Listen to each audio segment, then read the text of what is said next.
going to be more or less than just a really quick video on this. It's a Timex wall clock. I got a Goodwill on 50% off day.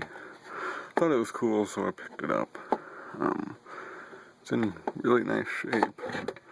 And as you can see, it's working pretty well.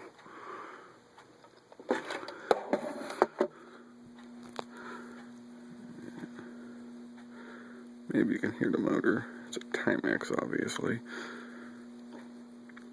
Made in USA.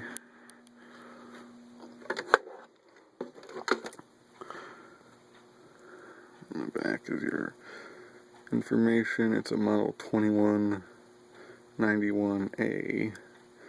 Timex clock company. 120 volts, 60 hertz, 2.5 watts. UL listed. Waterbury, Connecticut, made in USA.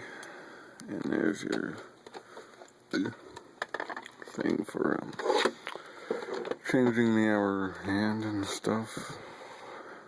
So yeah, just thought I'd get a quick video on this thing. There isn't much to say. I mean, it's gonna go up here with these other two.